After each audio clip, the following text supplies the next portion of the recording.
menurut ayat Quran dan hadis Nabi itu nanti ada bermacam-macam. Ada orang beriman itu yang dimasukkan surga. Ada orang beriman itu yang dimasukkan ke dalam surga. Ada orang beriman itu yang disebut penduduk surga. Kenapa lain-lain, Pak? Karena waktu di dunia amalannya juga lain-lain. Ada orang beriman yang masuk surga. Ini paling murah tiketnya. Mau masuk surga? Kata Nabi begini, ma min abdin qala la ilaha illallah thumma mata ala dhalik illa dakhalal jannah. Kalau seorang hamba sudah mengucap dua kalimat syahadat, dia yakin dengan kebenaran kalimat itu sampai matinya, orang itu akan masuk surga. Abi Dzar yang waktu itu diajak bicara heran, ya Rasul kok gampang betul? Iya. Walaupun orang itu mencuri, iya. Walaupun orang itu berzina, iya. Biar dia mencuri, biar dia berzina, kalau dia sudah mengucap dua kalimat syahadat, dia yakin dengan kebenaran kalimat itu sampai matinya, itu orang akan masuk surga. Jadi masuk surga cukup dua kalimat syahadat, yakin sampai mati, masuk surga. Itu perkara masuk. Tapi kalau pertanyaannya diterusin, masuknya kapan, Pak? Nah, ini lain lagi urusannya. Sebab ada yang masuknya itu langsung, ada yang mampir dulu. Di sana tempat cuma dua, kalau tidak surga, neraka. Mau ke surga tapi mampir dulu, yang mampirnya jelas di neraka. Kenapa? Dalam hadis qudsi ada riwayat, nanti itu di akhirat, setelah Allah selesai mengatur penduduk surga masuk surga, yang neraka masuk neraka, Allah berkata kepada malaikat Malik, malaikat Malik, labaik ya Allah, itu bajingan-bajingan tengik, manusia-manusia durjana yang waktu di dunia tidak mau sujud, jauh dari ulama, gemar melakukan yang munkarat dan maksiat, hidup di tengah masyarakat selalu jadi bibit keonaran, kufur, sudah masuk neraka semua. Sudah ya Allah. Nah, kalau sudah, coba sekarang kamu masuk, Malik. Saya, iya,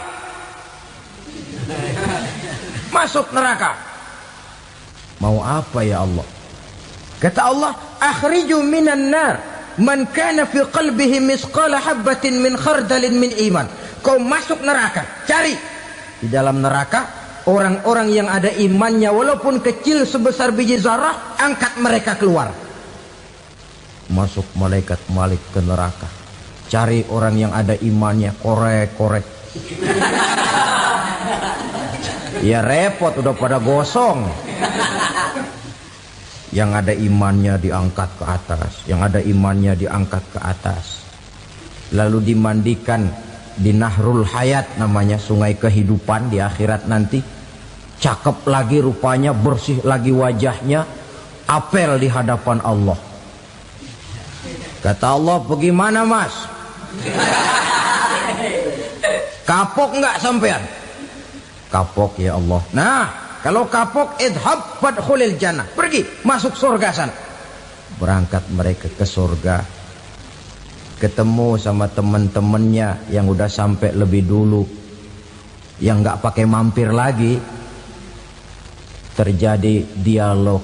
Kata teman-temannya yang udah pada nyampe duluan, mas, iya, emang baru sampai? Saya baru sampai. Memang mampir di mana dulu mas? Kita sudah lama sampai di surga. Saudara buka surah Al-Muddatsir ayat 34-35. Ma salakakum fis saqar? Kenapa kamu mampir di neraka Saqar? Qalu lam naku minal musallin. Mereka menjawab, kami mampir di neraka Saqar mas, gara-gara dulunya kami waktu di dunia ndak pernah sholat. Ndak pernah sholat? Ndak pernah.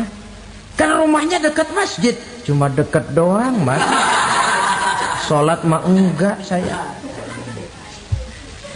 Enggak pernah ngasih makan fakir miskin, enggak pernah hadir di majelis taklim, pendeknya enggak pernah melakukan kebajikan, maka saya pun mampir di neraka sakor. Untung betul saya punya iman mas sedikit.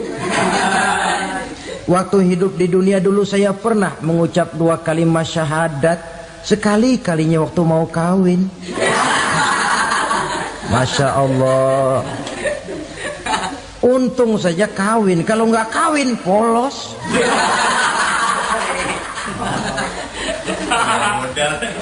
Itu juga pengulu sudah setengah mati ngajarin. Asyhadu alla, asyaduaan, asyaduaan.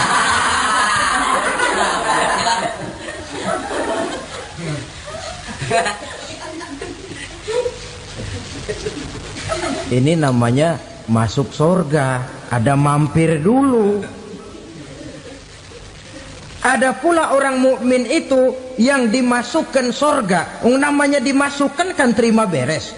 Saya masuk ke rumah, jalan sendiri, cari tempat sendiri. Saya dimasukkan ke dalam rumah, terima beres. Pokok ada di dalam, itu dimasukkan namanya. Nggak pakai mampir. Tapi tentu tiketnya lebih mahal ketimbang yang pertama tadi. Apa kata Allah? Innal ladzina amanu wa amilus salihat la ukaffiranna anhum sayyi'atihim wa la udkhilannahum jannah. Sesungguhnya orang-orang yang beriman kemudian beramal soleh, kami hapuskan segala dosa dan kesalahannya, kami masukkan mereka ke dalam surga. Lihat ayatnya, Allah yang memasukkan, kita yang dimasukkan. Tidak pakai transit, tidak usah mampir. Cuma tidak cukup syahadat, tidak cukup amanu, tapi diiringi dengan wa amilus salih. Iman, amal. Tidak cukup syahadat, lalu dibuktikan dia sholat, dia zakat, puasa, lalu dia melakukan berbagai macam kebajikan. Ini yang menyebabkan dia tidak pakai mampir di tempat yang bernama sakor. Lalu ada pula orang mukmin itu yang disebut penduduk sorga. Wah, ini sudah VIP ini. Ashabul jannah, penduduk sorga. Siapa mereka? Kata Allah, innal ladzina amanu summa istaqamu fala khaufun alaihim wala hum yahzanun ulaika ashabul jannah hum fiha khalidun. Sesungguhnya orang-orang yang beriman lalu istiqamah, tetap dalam melaksanakan perintah Allah, tidak goyang, tidak labil tapi stabil, istiqamah, mereka tidak takut dan tidak bersedih hati. Merekalah penduduk surga. Iman, istiqamah. Tidak punya duit, sembahyang. Banyak duit, sembahyang. Miskin, sembahyang. Kaya, tetap sembahyang. Istiqamah. Kadang orang kalau susah rajin ke masjid, banyak duitnya ngelihat masjid melengos. Waktu miskin hamba Allah, setelah kaya jadi hamba harta. Bergeser, tidak ada nilai istiqomahnya. Saudara-saudara, dengan begitu penduduk neraka itu dua. Ada penduduk permanen, ada penduduk yang semi permanen. Yang semi permanen orang-orang beriman yang mempunyai dosa besar. Mereka masuk ke neraka untuk menerima azab sesuai dengan dosanya. Bila selesai masa azab itu, mereka akan diangkat untuk ditempatkan kembali ke dalam surganya Allah Subhanahu wa ta'ala. Nah, dikala itulah saudara-saudara, ada yang disebut syafaat dari Rasulullah Sallallahu Alaihi Wasallam. Tapi tentu jangan lupa, syafaat ini ibarat kain menambal dia. Kita punya kain bolong-bolong sedikit, syafaat yang menambal. Sholat kita ada kurang dikit, sedekah kita ada campur riak dikit, amalan kita ada tidak karena Allah dikit, kita berharap syafaat. Jadi biarlah kain masih bolong-bolong, yang penting punya kain. Tapi kalau kainnya tidak ada, yang ditambal apanya? sholat tidak, puasa tidak, zakat tidak, berharap syafaat saja. Ya, terlalu berlebihan itu. Saudara hadirin yang saya hormati, apabila selesai proses penghisaban, proses penghitungan, maka dikala itulah manusia terbagi dalam dua kelompok besar. Fariqun fil jannah wa fariqun fis sa'ir. Sekelompok orang-orang beruntung yang masuk ke dalam surga, dan sekelompok lagi masuk ke dalam neraka. Ibu-ibu, saudara-saudara kaum muslimin rahimakumullah. Pada pertemuan yang lalu sudah saya jelaskan bahwa hidup selalu berakhir dengan kematian. Apabila datang kematian menimpa seseorang, datanglah kiamat baginya. Itu yang disebut dengan kiamat kecil. Hakikatnya mati adalah perpindahan dari kehidupan di dunia ini menuju kehidupan di alam barzakh. Menunggu kita di alam barzakh sampai datangnya saat kiamat. Entah 10 tahun, entah 100 tahun, entah 1000 tahun, hanya Allah saja yang maha tahu. Adapun orang-orang beriman yang melakukan amal kebajikan dalam kehidupan di dunia ini, masa penantian yang lama di alam barzakh buat mereka sebentar saja. Tetapi bagi orang-orang kafir yang ingkar, yang tidak beriman kepada Allah, yang hidup di dunia cuma menumpuk-numpuk dosa, tentu penantian di alam barzakh akan merupakan waktu yang sangat lama. Bukankah dalam kehidupan kita waktu itu memang relatif? Contoh misalnya, bagi pemuda-pemudi yang sedang duduk asyik memadu cinta, waktu 4-5 jam saja rasanya cuma 4-5 menit. Tenggelam oleh keasikan. Tapi buat orang yang berbaring di rumah sakit, meratap di balik-balik apa itu tembok derita kata lagu, di balik dinding-dinding penjara, sehari bagai seminggu, seminggu rasa sebulan, sebulan boleh jadi rasa setahun. Penantian yang sangat lama. Kapan kiamat itu akan datang? Ini rahasia Allah. Jangankan kita yang orang awam, baginda Nabi sendiri tidak diberitahu oleh Allah kapan kiamat itu akan terjadi. Tetapi sungguh pun demikian, banyak hadis-hadis yang menjelaskan ciri atau tanda-tanda datangnya kiamat. Nah, kalau sudah bicara soal tanda, tanda kiamat itu ada dua. Pertama yang disebut alamatus sughra, tanda-tanda kecil. Ini waktunya masih ada tenggang.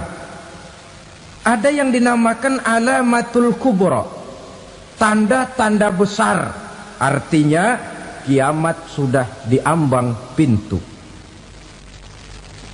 Apa tanda-tanda kecil dari datangnya hari kiamat itu?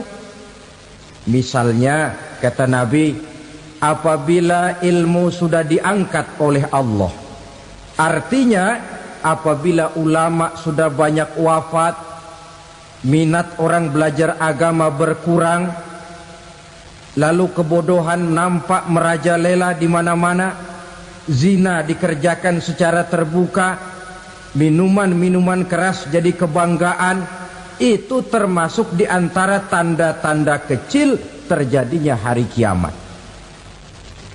Apalagi misalnya iza waladatil ammatu rabbataha, apabila budak sudah melahirkan tuan. Apa maksudnya? Ada yang mentafsirkan apabila anak sudah bisa membudaki orang tuanya. Orang tua yang melahirkan dia, yang membesarkan dia, demi setelah si anak besar jadi orang berpangkat, bertitel, berharta, berkedudukan, jadilah orang tua itu budaknya. Sehingga sering dibilang kalau orang tua kaya, anak jadi raja. Tapi kalau anak yang kaya, orang tua sering jadi budak. Apalagi munculnya fitnah yang bergelombang, timbul perang antara dua bangsa yang besar, waktu berjalan terasa sangat pendek sekali. Itu merupakan tanda di antara tanda-tanda kiamat. Termasuk di dalamnya sulit membedakan mana laki, mana perempuan.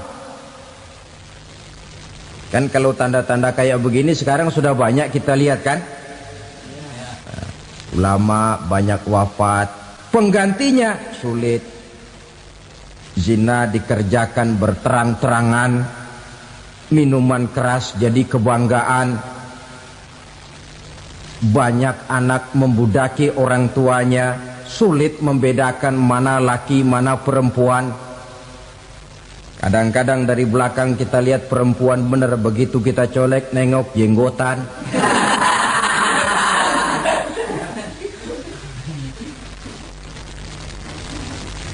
Ini termasuk tanda-tanda kecil. Masih ada tenggang sampai akan terjadinya kiamat itu. Nah, yang dimaksud dengan tanda-tanda besar, ini tanda besar artinya kiamat sudah diambang pintu. Pertama, matahari terbit dari sebelah barat. Apabila matahari sudah terbit dari arah sebelah barat, tertutuplah sudah pintu taubat. Bersabda Nabi kita, la taqumus sa'atu hatta tatlu'a syamsu min maghribiha. Tidak akan datang hari kiamat sampai matahari terbit dari arah sebelah barat.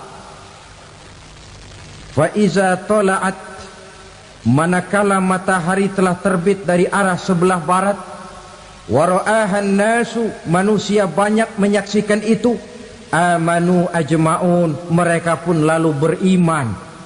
Yang tadinya kafir, yang tadinya ingkar, yang tadinya membangkang, setelah melihat matahari terbit dari sebelah barat, buru-buru beriman, berlomba-lomba mengucap dua kalimat syahadat. Tapi apa yang terjadi? Kata Nabi, wadzalika hina la yanfa'u nafsan imanuha lam takun amanat min qabl. Hari itu adalah hari yang iman sudah tidak berguna lagi bagi seseorang apabila sebelumnya memang dia tidak pernah beriman. Au kasabat fi imaniha khaira, atau beriman tetapi tidak pernah melakukan kebajikan di dalam keimanannya itu. Hari yang sudah kasib, hari yang sudah terlambat, beriman tidak akan ada gunanya lagi. Ini pelajaran buat kita. Sebelum sang surya terbit dari sebelah barat, sebelum nafas sampai di tenggorokan, artinya pintu taubat masih terbuka. Kalau dua hal itu sudah terwujud, nafas sudah sampai di kerongkongan atau matahari sudah terbit dari arah sebelah barat, tertutuplah sudah pintu taubat. Tak ada lagi gunanya pangkat, jabatan, harta, bahkan beriman pun dalam suasana macam itu. Too late, kata orang Kulon. Sudah terlambat. Matahari terbit dari arah sebelah barat. Itu tanda besar, artinya kiamat sudah diambang pintu. Lalu apalagi tanda besar? Munculnya Dajjal. Dajjal artinya pendusta-pendusta yang menyesatkan manusia. Ada dua macam Dajjal, saudara. Ada Dajjal kecil. Ini Dajjal kelas teri. Kalau ini sejak zaman Rasulullah sudah ada itu. Tiap zaman ada. Di zaman Rasulullah misalnya ada yang bernama Aswad al-Unsi dari Yaman. Ada yang namanya Musailamah Al-Kazzab dari Yamamah. Ada yang namanya Ibnu Sayyad dari Madinah. Ini dajjal-dajjal di zaman Rasul. Musailamatul Kazzab memproklamirkan diri jadi nabi dia. Di zaman Rasul masih hidup. Ini dajjal zaman Nabi. Di zaman sahabat muncul dajjal-dajjal. Di zaman kita sekarang ini dajjal-dajjal pun gentayangan. Dajjal-dajjal kelas teri. Kerjanya mendustakan manusia, menyesatkan manusia, memalingkan manusia dari jalan yang benar dan diridhoi oleh Allah Subhanahu wa taala. Adapun yang merupakan tanda besar dari datangnya kiamat, dajjal-dajjal kelas kakap. Pembohong-pembohong besar yang menyesatkan masyarakat manusia berpaling dari jalan Allah mengikuti jalan mereka. Apa sih ciri dajjal itu? Kata Nabi dalam hadis Bukhari Muslim, inna dajjala, sesungguhnya yang namanya dajjal itu yakhruju, satu saat akan muncul mendekati hari kiamat. Wa inna ma'ahu ma'an, si dajjal ini membawa air. Wa naran, dan juga membawa api. Dua simbol. Di tangan yang satu dia bawa air, di tangan yang satu dia bawa api. Wa ammal ladzi yarahu an-nasu ma'an fanarun, adapun yang orang banyak lihat air, hakikatnya adalah api. Yang dilihat api, hakikatnya adalah air. Oleh sebab itu, kalau api yang ditawarkan, ambillah air. Kalau air yang ditawarkan, pilihlah api. Maksudnya apa ini? Ini bahasa simbol, saudara-saudara. Dajjal bicaranya seolah-olah untuk kepentingan manusia. Menawarkan surga. Surga yang dia tawarkan hakikatnya neraka. Hai manusia, kalau kau mau bahagia, jangan dekat-dekat dengan agama. Solat itu tidak efektif dan efisien, tidak produktif dari segi ekonomi itu. Menghadiri majelis taklim cuma buang-buang waktu. Tahajud, tasbih, tahlil, baca Quran, apa itu? Pekerjaan mubazir saja. Hidup ini cuma sekali, masa yang cuma sekali, manfaatkan dengan sebaik-baiknya. Mumpung, dibawanya sifat mumpung tetapi dalam pengertian yang sangat negatif. Bicaranya seolah-olah untuk kepentingan manusia, tetapi sebenarnya menjerumuskan manusia. Menawarkan air tapi sebenarnya api. Menawarkan api tapi hakikatnya air. Buat apa kamu sholat? Buat apa kamu bayar zakat? Buat apa kamu puasa? Surga yang dicanangkan dajjal hakikatnya neraka. Neraka yang digambarkan dajjal pada dasarnya adalah surga. Jadi memutarbalikkan fakta itu kerjaan dajjal. Yang hak jadi batil, yang batil dibilang hak, yang benar jadi salah, yang salah malah jadi benar. Tuntunan disuruh jadi tontonan, tontonan malah menjadi tuntunan. Itu pekerjaan dajjal profesinya. Zamannya Nabi Adam, dajjalnya kan iblis. Betul? Betul. Apa sih gang kerayuan iblis itu? Allah setelah menciptakan Nabi Adam kan bilang, Adam, kau dan istrimu Hawa tinggal di surga ini. Seluruh fasilitas yang ada di surga persilahkan kau nikmati. Satu yang tidak boleh, jangan coba-coba dekati pohon khuldi. Dekat saja jangan, apalagi sampai memetiknya. Datang dajjal yang namanya iblis ini. Adam, kamu tahu nggak kenapa tidak boleh makan buah khuldi? Ya nggak tahu, pokoknya saya dilarang. Bodoh kamu Dam. Khuldun artinya kekal. Kalau kamu makan itu buah, kau akan kekal di surga buat selamanya. Allah tidak kepengen, maka dilarang kamu makan buah khuldi. Kalau kau ingin kekal di surga Adam, makan saja. Saya bicara begini ini untuk kepentingan kamu Adam. Ini kan ciri-ciri Dajjal.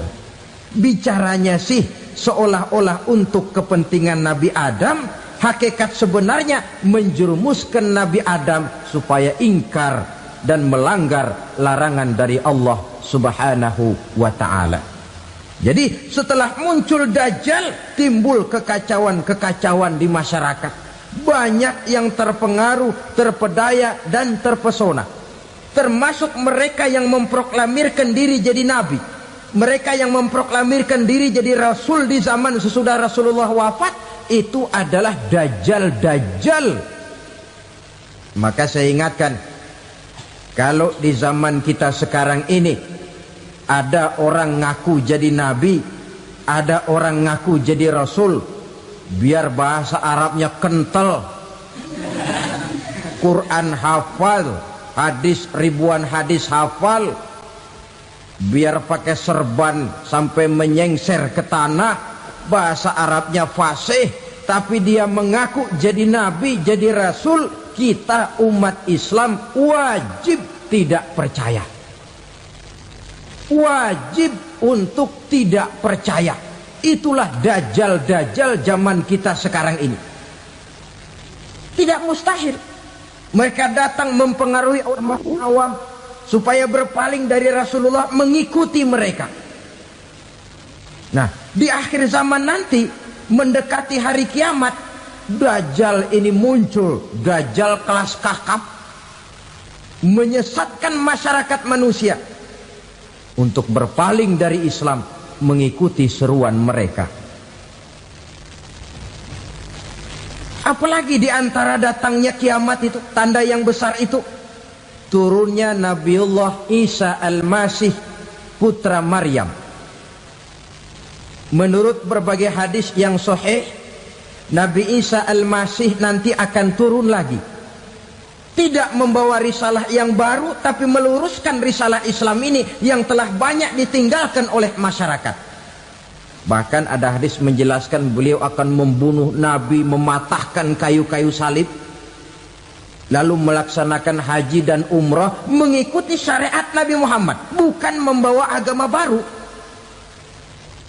Menjadi semacam mujaddid, reformer, menyelamatkan manusia dari bisikan Dajjal. Bahkan ada riwayat yang menjelaskan bahwa Nabi Isa berhasil mengalahkan Dajjal, mengembalikan masyarakat manusia kembali kepada ajaran Islam yang datang dari Allah, dibawa oleh Rasulullah sallallahu alaihi wasallam. Dengan kata lain, turunnya Nabi Isa bukan sebagai nabi dan rasul baru, tetapi mengikuti syariat Nabi kita Muhammad sallallahu alaihi wasallam. Saudara hadirin, ibu-ibu hadirat yang saya hormati, kemudian apalagi di antara tanda-tanda besar akan datangnya kiamat itu? Keluarnya asap atau awan. Kata Nabi, inna min asrati sa'ah dukhanan yamla'u ma bainal masyriqi wal maghrib. Di antara tanda-tanda kiamat, munculnya awan antara langit dan bumi. Ini pun diperkuat dalam surah Ad-Dukhan ayat 10. Fartaqib yauma ta'tis sama bidukhanin mubin fayughshan nas hadza azabun alim. Bagi orang-orang yang beriman, mereka biasa-biasa saja. Tapi bagi orang kufur, datangnya asap dan awan ini merupakan azab yang kelewat pedih. Barangkali sedikit mendekati gambaran tentang azab yang pedih ini, saya ingatkan alam pikiran kita kepada peristiwa yang belum lama terjadi. Pernah dengar berita bocornya reaktor nuklir di Chernobyl, Uni Soviet? Pernah dengar? Nah, bocornya reaktor nuklir di Chernobyl yang mengakibatkan ratusan bahkan sangat mungkin ribuan nyawa. Cuma satu reaktor. Bagaimana kalau seluruh cadangan nuklir yang dimiliki oleh para negara adikuasa ini diledakkan? Bahkan yang konon menurut catatan cadangan nuklir yang dimiliki bersama oleh Amerika dan Rusia sekarang ini sudah sanggup memusnahkan 6 miliar manusia, 1,5 kali lebih banyak dari jumlah manusia yang nongkrong di permukaan bumi ini. Saudara-saudara hadirin yang saya hormati, lalu saat mendekati hari kiamat, apalagi tandanya setelah Nabi Isa wafat, pada saat turunnya yang kedua kali, lalu Allah meniupkan angin sejuk, semua orang-orang beriman, orang-orang baik wafat, sehingga penghuni bumi ini cuma tinggal lagi terdiri dari orang-orang kafir. Tidak ada lagi di bumi ini yang bisa mengucapkan Allah. Sehingga dalam hadis qudsi itu ada keterangan, innallaha azza wa jalla yaqulu li Israfil. Allah pernah pesan kepada malaikat Israfil, kata Allah, Israfil, idza sami'ta qailan yaqul Allah Allah fa akhirin nafakh 40 sanatan ikraman liqailiha. Hai Israfil, apabila kau dengar di permukaan bumi masih banyak orang yang mengucapkan Allah Allah, maka tunda sangkakala kiamat itu 40 tahun. Untuk apa? Ikraman liqailiha, menghormati orang yang mengucapkan Allah Allah itu. Wah, jadi karena sekarang masih banyak yang mengucapkan Allah, besar hatilah kita, masih jauh kiamat itu. Tapi jangan lupa, kiamat pribadi, kiamat kecil itu yang gak kita sangka-sangka. Ajal datang mencabut nyawa, itu kiamat pribadi, dan itu yang pasti kita hadapi, dan itu yang membuat kita tidak boleh bersikap main-main di dalam kehidupan sekarang ini. Saudara hadirin yang saya hormati, tidak ada lagi orang-orang muslim. Seluruh penduduk dunia ini kafir. Lalu terciptalah struktur sosial yang berlandaskan prinsip hidup semau gue. Bakal terjadilah prinsip di mana yang kaya menyantap yang miskin, yang kuat menindas yang lemah. Hidup sudah bagaikan di rimba belantara, berlaku hukum rimba, siapa yang kuat dia yang menang, siapa yang lemah menjadi mangsa. Timbul kekacauan, maksiat merajalela, munkarat menjadi-jadi, sehingga isi bumi ini penuh dengan segala macam perbuatan dosa. Tidak ada perlunya lagi alam diperpanjang temponya. Datang saat yang sudah dijanjikan oleh Allah Azza wa Jalla, maka terjadilah yang disebut kiamat kubra, kiamat besar, kiamat ancur-ancuran. Bagaimana kejadian ini dimulai? Dalam surah Az-Zumar ayat 68, Allah Subhanahu wa taala berfirman, wa nufikha fis suri fasa'iqa man fis samawati wa man fil ardi illa man sya'allahu.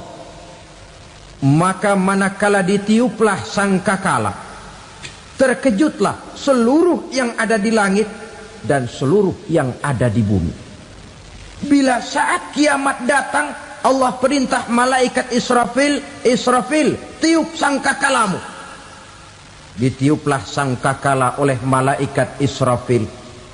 Yang akibat daripada tiupan itu, seluruh yang ada di langit, seluruh yang ada di permukaan bumi terkejut. Yang ada di langit siapa? Malaikat kan. Bayangin aja kalau malaikat kaget, apalagi kita. Terkejut seluruh makhluk yang ada di bumi, yang ada di langit mendengar suara sangkakala itu. Bunyinya tidak sanggup kita bayangkan dahsyatnya. Ledakan nuklir, ledakan neutron, belum apa-apa ketimbang bunyi sangkakala malaikat Israfil ini. Nah, lalu mendengar bunyi sangkakala ini, gemparlah makhluk, kacaulah alam. Bumi gempa, planet-planet bertabrakan, gunung meletus, air laut tumpah ke darat, angin topan bertiup, halilintar menyambar. Lalu semua yang bernama hidup mati total. Mati bareng tanpa persiapan. La haula wala quwata illa billah.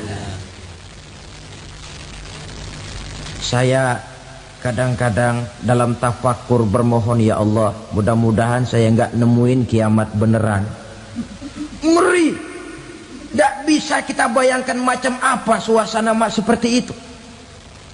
Allah saja banyak memberikan gambaran, misalnya Al-Qari'ah, wa mal qari'ah, wa ma adraka mal qari'ah. Kejadian yang menggemparkan. Tahukah kamu apa kejadian yang menggemparkan itu? Yauma yakunun nasu kal farasil mabsus wa takunul jibalu kal ihnil manfus. Pada saat itu manusia berterbangan bagai kupu-kupu, gunung berterbangan seperti kapas ditiup angin. Gunung saja macam kapas, konon lagi manusia. Kematian total, mulai semut sampai gajah mati, jin mati, iblis mati, malaikat mati. Malaikat saja mati. Saudara hadirin yang saya hormati, kematian total yang tanpa persiapan. Orang bilang, Pak, kalau mati bareng begitu yang repot malaikat maut dong ya. Cabut sana, cabut sini. Itu kalau menurut logika kita, mestinya begitu menurut logika. Tapi logika juga yang nggak perlu serepot itu. Sebab untuk mematikan listrik di wilayah DKI, di wilayah Jakarta, nggak perlu tiap rumah didatengin, matiin, ya lama. Cukup dari kantor pusatnya saja PLN tekan satu tombol, gelaplah seluruh Jakarta. Saudara hadirin yang saya hormati, kematian total. Lalu setelah kematian total, planet-planet juga mati, dalam arti tidak bergerak dan beredar.